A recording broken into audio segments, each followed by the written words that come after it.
Baik, bismillahirrahmanirrahim. Assalamualaikum warahmatullahi wabarakatuh. Waalaikumsalam. Selamat sore. Bertemu lagi kita di Bincang Tangsi, bincang santai di balik jeruji. Salam pembaruan, salam sobat tangsi, salam sehat selalu. Pada sore hari ini kita kedatangan tamu untuk kita berbincang-bincang, berbagi cerita untuk pengalaman kita ke depannya kita menjadi lebih baik lagi. Kebetulan kita kedatangan tamu yaitu Saudara Arif. Gimana Pak Arif? Siap. Kabarnya? Sehat selalu? Alhamdulillah, Pak. Jadi Saudara Arif ini adalah seorang warga binaan Rutan Sawalunto yang sedang menjalani pidana. Kalau diceritakan dari kisah dia bahwa dulunya beliau adalah mantan dari anggota kepolisian, kebetulan tersandung kasus narkoba dan dihukum menjalani pidana selama 14 tahun. Alhamdulillah sekarang dia tinggal setahun selagi untuk menjalankan masa sisa pidananya lagi. Baik, untuk kesempatan kali ini kita akan berbincang bagaimana dari pertama yang dialami oleh Arif untuk berbagi cerita ke kita semua. Kemudian mudah-mudahan ini akan menjadi motivasi untuk warga binaan yang lain untuk selalu berbuat baik dan menjadi manusia yang berguna nanti apabila nanti dia bebas kembali ke masyarakat. Baik, Saudara Arif, dari cerita-cerita yang kita dengar gitu ya, bahwa Arif nih memang betul dari mantan polisi. Iya, Pak. Iya. Dulunya, Pak. Dulunya ya. Iya, Pak. Udah enggak, Jadi Pak. kalau bisa dibilang polisi insaf lah ya, atau polisi insaf. Bisa, Pak. Jadi berapa lama Arif selama menjadi anggota kepolisian? Oh, 7 tahun, Pak. 7 tahun. Saya angkatan 2007 gelombang 2, Pak. Gelombang 2. Ah. Waktu itu penerimaannya di mana polisinya? Di Polda Sumatera Barat. Polda Sumatera Barat. Yep. Terus dong bagi dong cerita ke kita bagaimana pengalaman Arif, kok bisa seorang mantan polisi tersandung kasus, tetapi yang kita tahu dan kita kenal Arif selama ini, alhamdulillah Arif menjadi suatu warga binaan yang baik. Bukan baik lagi, malah udah mengikuti program kegiatan-kegiatan seperti ikut kegiatan Marawis di Rutan Sawalunto, memberikan juga ilmu pengajian gitu ya. Ini tolong dong berbagi cerita ke kami, sudah Arif ini dari pertama kali masuk ke dunia narkoba, sudah gitu tertangkap di polisi, terus sampai berapa lapas rutan yang Arif singgahi. Mungkin ini bisa berbagi cerita ke kita, mudah-mudahan yang mendengar nanti diambil hikmahnya dan bisa menjadi manusia yang baik. Gimana tuh Rip? Ya kalau dari ini dulu kali, Pak ya. Dari dulu dinas dulu, Pak ya. Dulu tahun 2007 setelah lulus itu kita itu masih Pak? Masih ya lumayan ngikutin aturan gitu loh. Sampai kita dinas ketemu senior yang junior, senior yang ya ngajarin yang ini, yang itu, yang aneh-aneh lah, Pak kan. Jadi sebetulnya itu emang tergantung kita. Cuman kebetulan sayanya mungkin kurang punya pendirian atau iman yang kuat, Pak. Jadi kita kebawa gitu loh. Dan waktu itu memang semi-semi Pak ya, masih agak-agak ada jahiliyahnya gitu loh, Pak. Jadi gampang ya udah biasa aja, Pak, kayak gitu loh. Jadi kita rutinitas apa segala macam itu emang benar-benar kita itu ngerjainnya biasa aja, padahal salah gitu Pak. Padahal kita salah gitu loh. Cuman kesininya kalau saya lihat Pak, ini secara objektif banyak kementerian ya termasuk Kemenkumham, Polri itu paradigmanya udah banyak berubah gitu loh Pak. Banyak banget gitu loh. Termasuk dari seleksi penerimaan atau apa itu udah banyak program-programnya udah baik gitu loh Pak. Ini saya nggak ini ya Pak ya. Ntar saya ngomong ini dapat remisi, bukan remisi gitu Pak.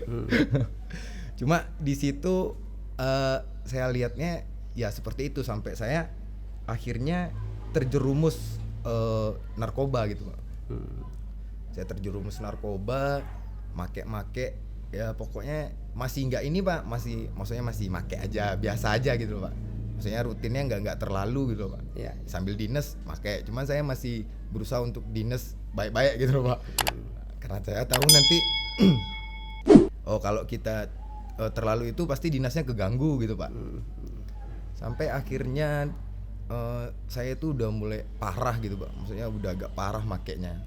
Kan semakin hari kalau kita make itu, saya dulu makainya jenis sabu saya pakai Pak, ganja saya pakai juga Pak. Terus inek pun ditelan gitu Pak. Pokoknya apa aja yang penting kena gitu. Jadi udah semakin larut itu yang namanya narkoba itu memang bener-bener nggak ada orang yang dosisnya turun, bisa diiniin, bisa di nggak ada Pak. Emang naik terus harus kena terus gitu Pak kan. Jadi kitanya lama-lama jadi kacau gitu Pak. Kita udah ngeblank, udah pokoknya yang salah udah, yang baik yang buruk itu udah tipis-tipis Pak kan. Udah akhirnya udah semakin dalam. Terus pada tahun 2015 bulan Mei itu saya ketangkep akhirnya Pak. Ketangkep. Pas ketangkep itu saya masih nggak ini Pak. Maksudnya masih mungkin karena masih ada biusnya atau apa Pak, masih udah nggak ngerasa salah, udah parah gitu Pak kan. Udah nggak ngerasa salah lagi, udah jelas salah. Udah saya ketangkep sampai ketangkep sama Polresta Padang gitu Pak. Oh, lo pertama kali tangkap di Polresta Padang? Iya, di Polresta Padang Pak. Saya dibawa ke Polresta. Malamnya saya dibawa ke Polresta, terus diinterogasi dan di BAP Pak. Udah selang 3 hari saya udah mulai ngerasa Pak. Wah kok saya gini ya gitu. Udah mulai ngerasa ada penyesalan. Udah ya biusnya udah mulai hilang mungkin Pak kan. Udah mulai ngerasa parnonya hilang lagi gitu ya. Iya Pak.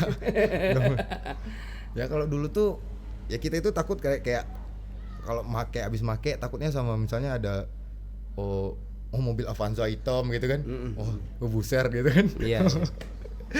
Ada buser datang apa tuh? goyang. Lucy. Iya, padahal enggak gitu kan.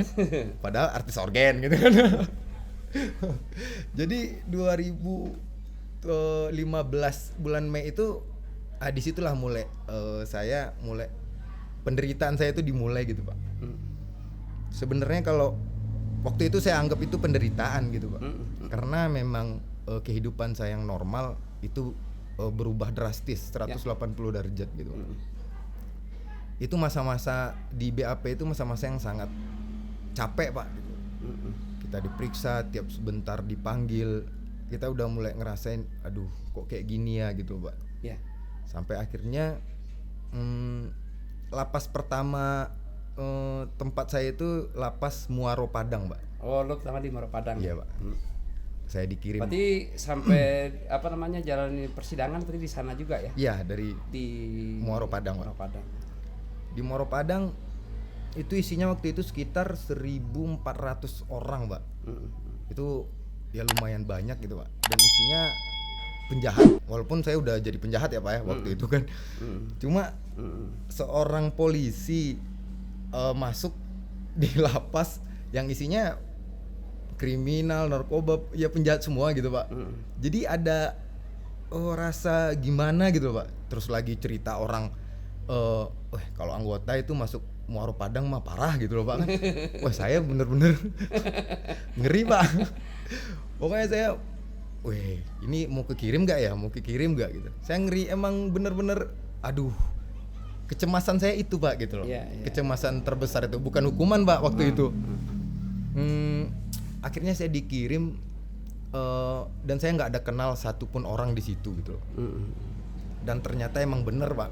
Jadi kita sampai di sana itu kita kita lewat di jalan yang dikelilingi sama warga binaan yang rame banget Pak gitu. Dan mereka teriak-teriak Pak, gua bunuh lu, gua tusuk lu gitu Pak. Ya karena lo polisi. Iya. Gitu ya. Wah polisi bangsat, kayak gitu Pak kan. Saya otomatis ya yang namanya manusia lihat, saya nggak punya teman lagi Pak di situ. Satu pun saya nggak kenal Pak gitu. Teman yang ada di Polres dulu itu mereka belum kekirim Pak, jadi nggak ada yang backingin gitu loh Pak kan. Jadi biasa kalau lapas-lapas gede itu kita harus ada titipan gitu Pak, backingan kayak gitu Pak. Harus ada senior yang duluan, nanti dia bisa, oh itu adik gua loh gitu Pak. Jadi kita masuk ke isolasi Pak, ke sel isolasi, strap sel. Mapenaling lah ya. Ya, Mapenaling. Jadi nyampe di sana itu makin rame ya Pak malahan. Kirain makin di situ udah aman gua gitu Pak kan. Jadi ternyata nyampe di situ udah makin rame. Ada yang bawa kayu gitu loh Pak. Cuman mereka nggak boleh masuk gitu Pak. Ya, sama mungkin, petugas gitu. Mungkin kalau menurut gua tuh mungkin sekedar nge-move ya. Ya nge-move ya. Karena Pak, mungkin gitu. Kan karena kan lo kan mantan polisi gitu kan. Iya, yang kerjanya emang nangkep-nangkepin orang kan gitu. Yang jelas mungkin bisa jadi kan ada yang nap-nap yang ditangkap itu kan bisa jadi karena polisi nih gue ditangkap. Nah, mungkin image-nya itu tuh yang gue rasain, mungkin semua penjara pasti ngalamin tuh yang kayak gitu. Kalau mantan polisi masuk gitu. Makanya jadi ada riaknya gitu di situ Pak. Jadi maksudnya isolasi kan itu biar ngelihat aja ada masalah nggak, ada apa gitu Pak. Nanti takutnya kan kalau langsung ke belakang atau ke kamar itu kan nanti takutnya ada bentrok atau apa gitu Pak. Gue dengar kan dari lapas Padang kan lo kan dioper ke lapas narkotik ya kan gitu. Itu berapa lama tuh di Muara Padang kan? Oh lumayan Pak, itu sekitar 3 tahun 7 bulan apa 3 tahun 8 bulan Pak. Ya. Cukup lama juga berarti ya. Ya lumayan Pak. Terus di lapas narkotik? Lapas narkotik cuma 9 bulan Pak. 9 bulan ya. Berarti habis 9 bulan lo ditarik ke Rutan Salunto ya kan, untuk menjalani program pembinaan. Berarti di Rutan Salunto itu udah berapa lama nih? 2019 udah 3 tahun Pak. 3 tahun ya. 3 tahun. Insyaallah tahun depan lo sudah bisa asimilasi ya. Insyaallah Pak. Asimilasi pihak ketiga kerja sosial ya. Iya Pak. Jadi kalau misalnya dari sekian lama perjalanan lo tuh, kalau gue rasa tuh bukan dikit juga tuh, bukan pendek juga perjalanan waktu lo di Muara Padang, waktu lo di LPKN sama di Rutan Salunto. Nah, kira-kira nih yang menurut lo nih apa yang bisa membuat lo tuh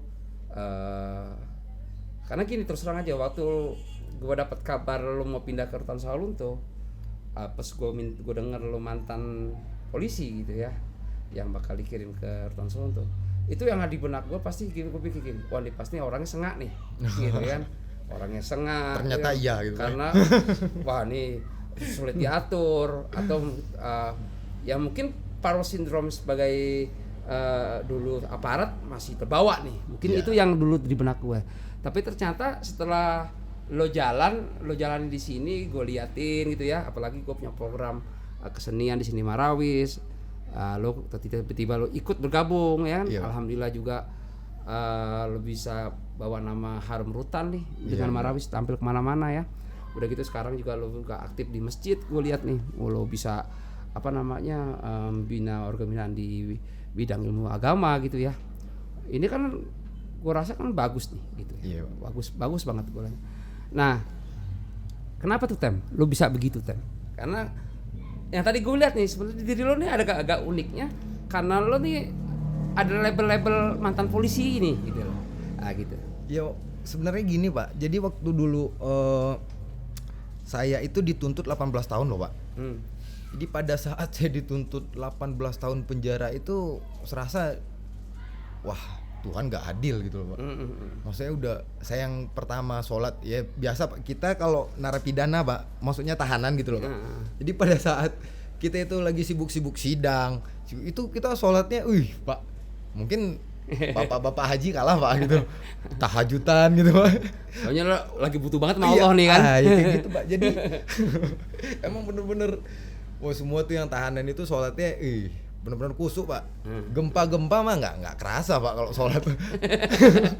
Jadi pada saat saya itu sidang tuntutan, saya dituntut 18 tahun penjara Pak. Di situ wah, udah Tuhan nggak adil gitu loh Pak. Saya mikir orang-orang di luar, teman-teman di luar yang lebih kacau rasanya, yang lebih ngerjain yang emang bener-bener lebih parah gitu loh Pak.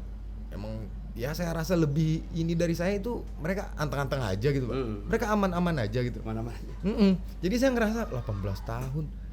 Wah ini kok gini? Saya udah nggak ibadah lagi Pak abis itu gitu loh. Saya ngerasa kecewa gitu Pak. Dan di sana saya ya sedikit agak goyang dan ya semakin parah gitu loh Pak kan. Semakin terjerumus gitu Pak. Terus? Jadi di saat itu, setelah itu saya sidang putusan, saya putuslah 14 tahun dengan subsidiar 3 bulan gitu Pak. Subsidiar apa? 14 tahun 3 bulan saya Pak. Dan saya masih, ya itu saya kecewa dan saya renungkan itu lama banget loh Pak. Maksudnya itu bertahun-tahun saya untuk balik lagi gitu loh Pak. Saya balik lagi untuk saya harus mendekatkan diri sama Allah gitu loh Pak. Terakhir itu saya pikir saya mau kayak mana, mau kecewa, mau stres, mau apa sih, bakal tetap dalam penjara gitu Pak. Saya bakal tetap ngejalanin gitu loh.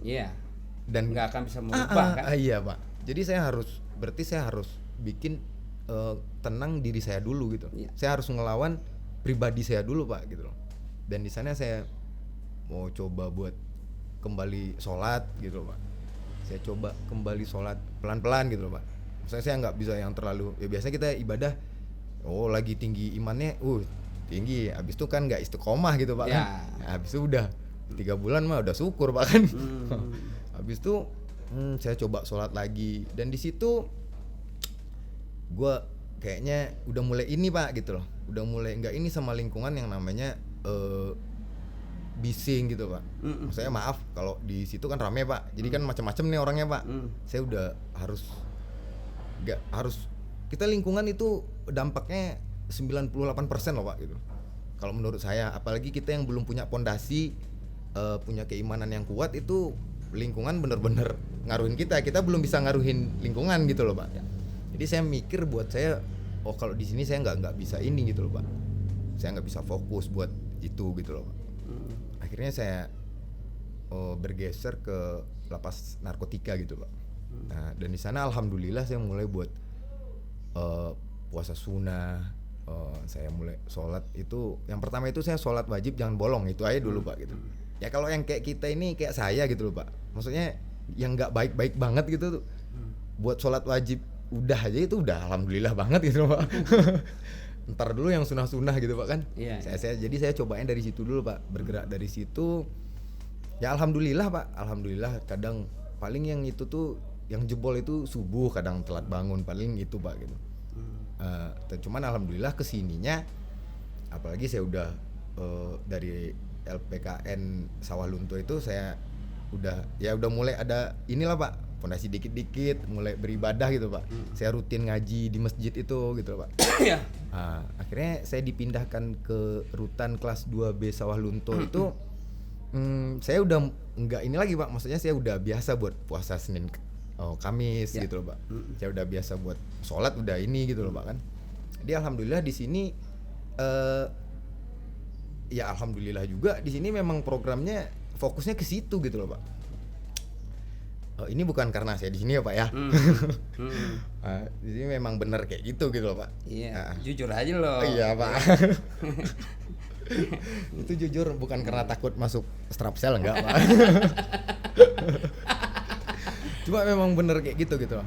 Di sini ya fokusnya di situ Pak. Saya puasa Ramadan pertama saya penuh puasa itu setelah masuk penjara itu ya di sini gitu loh. Alhamdulillah Pak kan. Alhamdulillah. Wah, puasa saya penuh gitu Pak. Saya udah mulai bangga lagi gitu Pak. Maksudnya dulu itu udah hilang gitu loh Pak. Gitu mau puasa mau kagak mah nggak ngaruh gitu kan. Jadi udah di sini saya udah mulai bangga lagi pak. Saya telepon orang tua, puasa saya penuh gitu. Telepon teman-teman, saya puasa penuh loh gitu. Mulai ada kebanggaan lagi untuk sebuah ibadah gitu loh pak. Dan saya mikir, alhamdulillah kesininya saya buat kemana-mana lagi saya insya Allah nggak takut gitu pak. Insya Allah saya udah punya pondasi walaupun belum ya benar-benar baik ya pak ya. Tapi saya yakin saya bisa, setidaknya saya bisa mempengaruhi orang yang ada di sebelah saya gitu pak, untuk kebaikan kayak gitu loh pak. Dan itu saya alhamdulillah banget yang saya dapat di sini gitu loh pak. Saya benar-benar saya nggak takut lagi tuh pak. Saya nggak, insya Allah nggak. Kalau dulu saya karena takut terpengaruh gitu pak, maksudnya saya pergi dari lingkungan seperti itu. Tapi kalau sekarang ini saya insya Allah nggak ini lagi gitu loh pak. Udah apa namanya? Insya Allah saya bisa, orang itu contoh saya gitu. Saya puasa yuk, kayak gitu pak. Udah sholat yuk gitu loh. Kalau misalnya nih ya, saat lo nanti diberi kebebasan gitu ya, setelah menjalani pidana, kalau gue nanya gitu, siapa kira-kira yang pertama kali yang lo mau temuin dulu kalau lo bebas nanti di luar? Yang pasti ya orang tua pak. Si orang tua yang di sana ya dengan kejadian seperti ini pak, dengan sebenarnya kan ya banyak yang hilang gitu loh. Kehidupan normal hilang gitu loh pak. Semuanya hilang gitu loh. Buyar semua. Harapan orang tua apalagi pak gitu. Ya. Jadi harapan orang tua, apalagi ibu saya gitu, ya bener-bener cuman ya mau gimana lagi anaknya ini ya, lihat saya udah kayak gini, bisa berubah kayak gini, dia udah alhamdulillah gitu pak kan. Udah seneng lagi gitu loh. Udah nggak kayak dulu lagi yang selalu risau, selalu gundah buat mikirin saya gitu loh pak. Ya alhamdulillah. Ya tetap yang namanya orang tua memang kasih sayang, emang bener pak, emang nggak ada putusnya gitu loh pak. Mau anaknya kayak mana juga tetap, ini anak gua loh gitu loh pak. Nah, itulah pak gitu loh. Ya memang seperti itu Tem. Kalau ya gue sih sarankan saja gitu ya. Kalau nanti yang pertama kali lo harus lakukan setelah nanti lo keluar dari pintu portir, bebas dari penjara nih, yang pertama ya lo harus temuin ibu lo. Ya pak. Ya kan, ibu lo tuh termasuk salah satu orang yang berpengaruh dalam hidup lo nanti.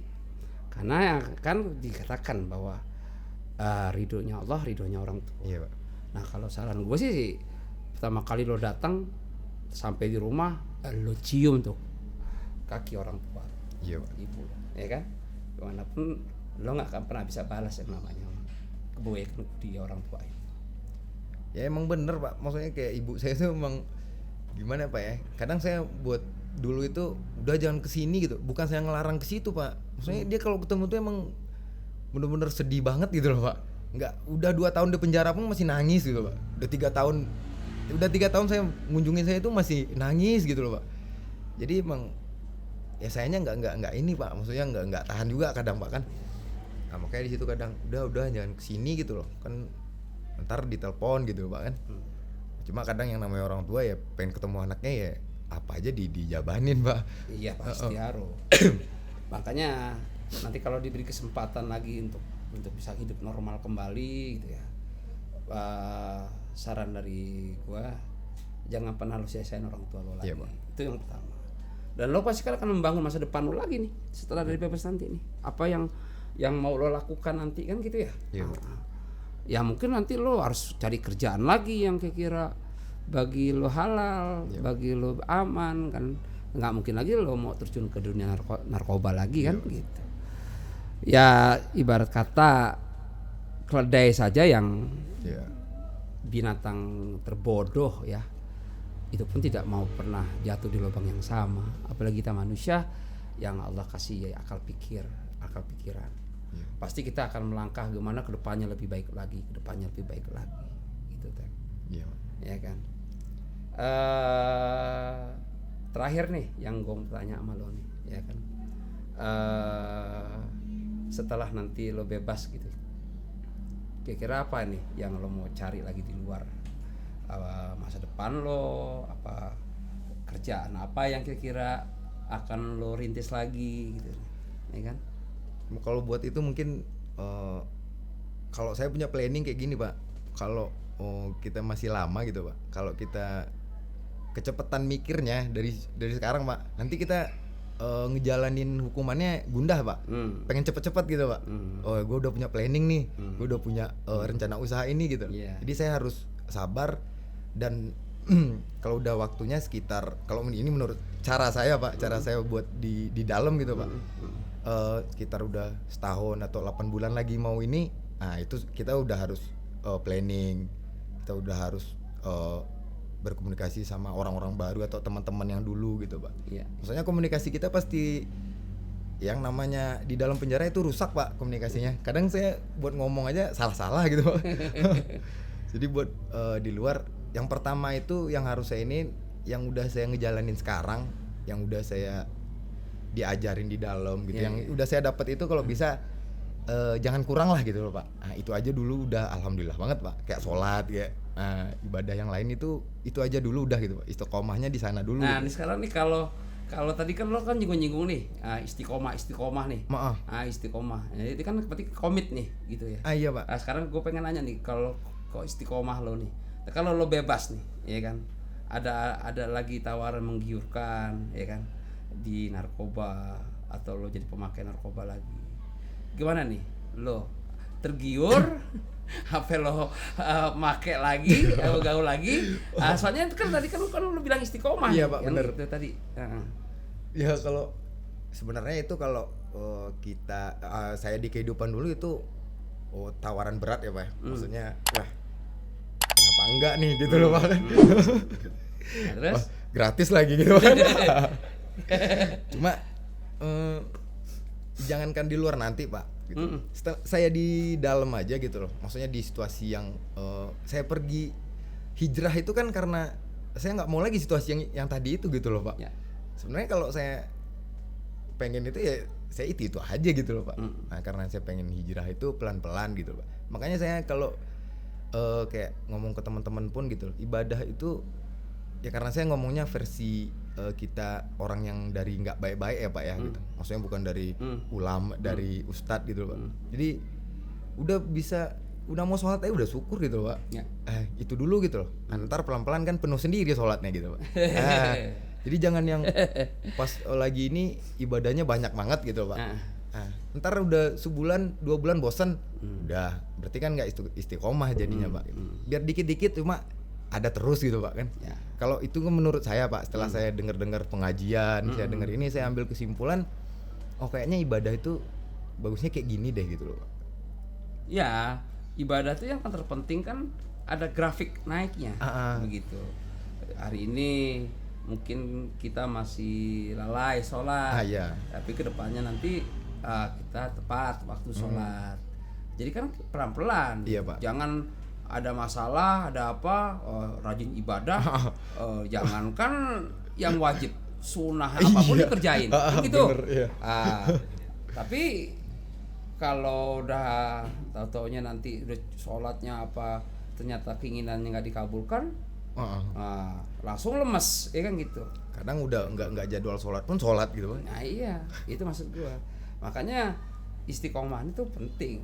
Iya. Gini loh, yang namanya kita berhijrah itu, kalau hijrahnya saja sih gampang, ya kan, dari buruk ke baiknya, Iya. itu. Tapi kan mempertahankan baiknya ini kan yang sulit. Iya, gitu. Pak. Karena kenapa? Ya namanya iman kan pasang surut. Iya benar. Kadang-kadang kita lagi naik, iman kita naik. Kita lagi iman kita turun. Iya. Nah, kita makanya dalam hidup ini kita harus siasati nih. Di saat iman kita lagi turun, seperti apa? Makanya ibadah yang pertama dibutuhkan adalah ya kita harus ibadah itu yang sesanggup kita dulu kita lakukan. Iya. Gitu kan? Iya, saya ngerasa gitu emang kayak gitu juga, Pak. Ah. Jadi ngerjainnya nggak berat gitu, Pak. Ya, Jadi itu udah makanya. kayaknya udah yang dikerjain tuh udah rutinitas, sudah biasa aja gitu loh, Pak. Jadi kalau mau ditingkatin lagi, ya udah yuk ditingkatin lagi gitu, Pak. Oke. Terus tambah deh satu pertanyaan lagi gitu ya. Kan di dalam hadis kan ada yang mengatakan khairun nas anfa'uhum linnas gitu ya. Bahwa sesungguhnya manusia yang baik itu adalah manusia yang bisa berguna untuk sekitarnya. Gitu. Nah, kira-kira apalagi nih yang perlu lo lakukan nih di rutan gitu ya, pertama masih menjalani sisa pidana lagi di Rutan Sawalunto nih, biar lo bisa bermanfaat lah untuk sekitarnya ya, untuk warga binaan yang lain ya kan.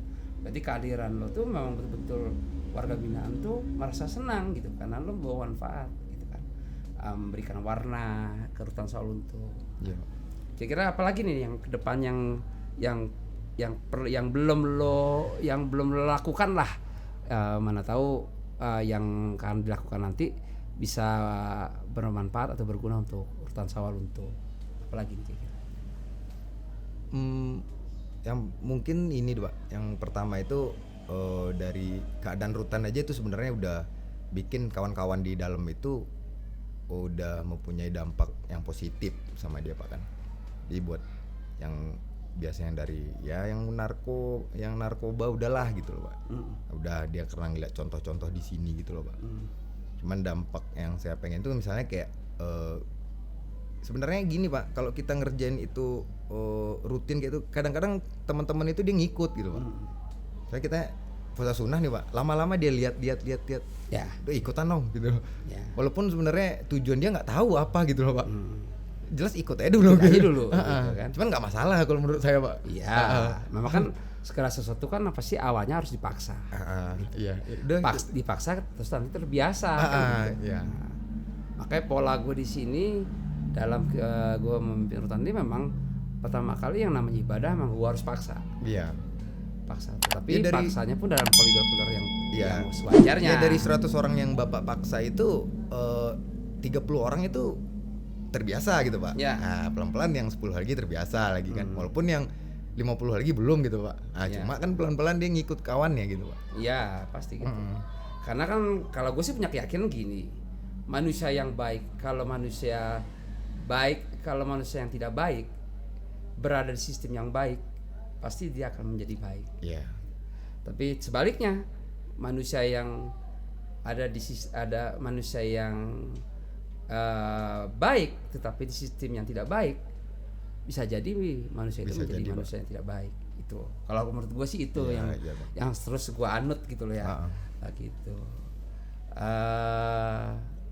Untuk penutupan kita di dalam bincang ini apanya nggak ada Pak ya? Snack nggak ada Pak? Ntar tahap kedua, gue belum punya sponsor soalnya. Oh iya Pak, siap.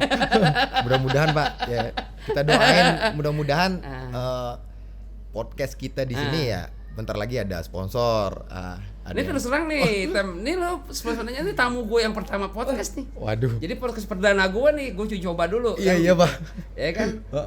Jadi gue coba dulu gue angkat lah kisah lo dulu kan gitu ya. Nggak tahu Pak, kalau tahu saya yang pertama tadi saya dandan dulu gitu.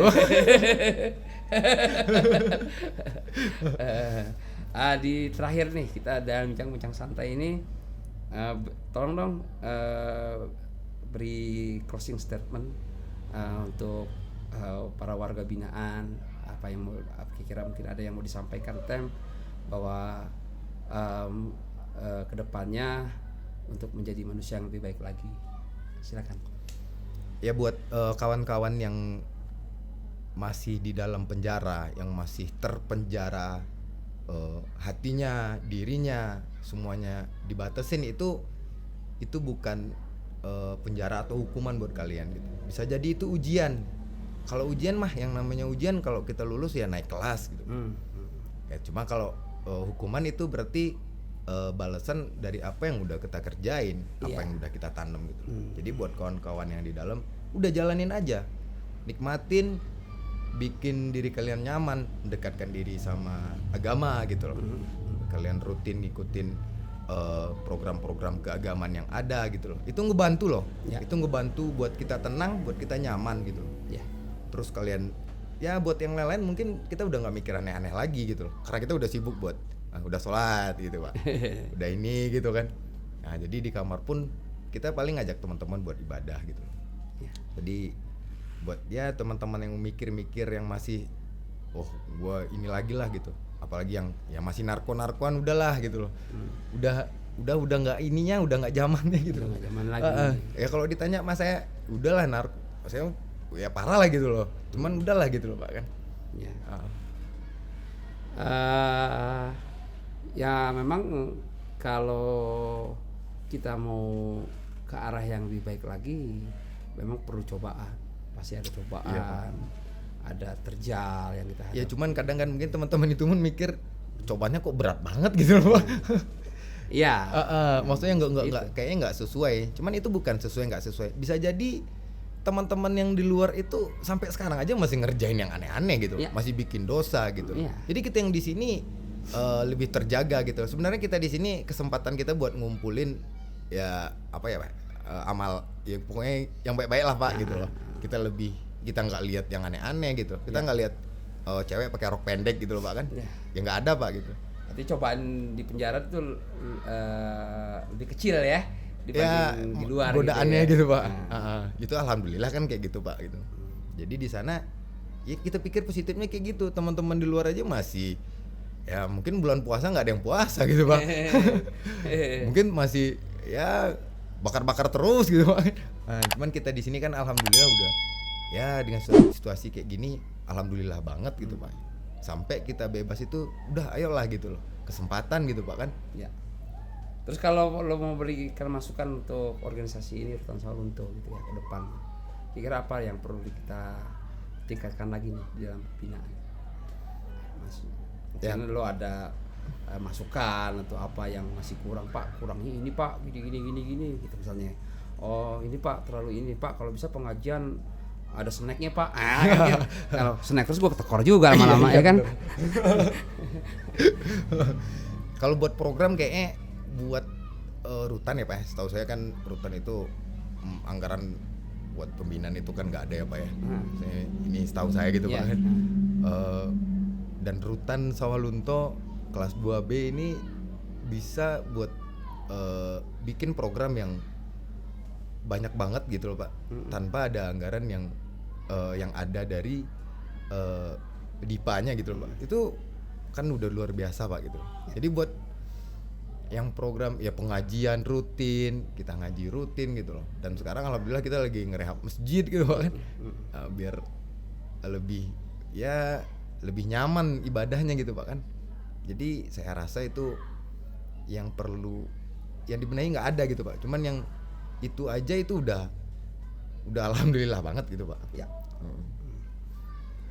Ya mudah-mudahan Tem doain gue gitu ya, Ya, Pak. selalu diberi Insya Allah, Pak. kesehatan, Selalu, Pak. selalu diberi kemudahan, mudah-mudahan gue tetap istiqomah Amin, menjalankan amin. organisasi ini sesuai dengan aturan yang memang sudah ditentukan gitu ya.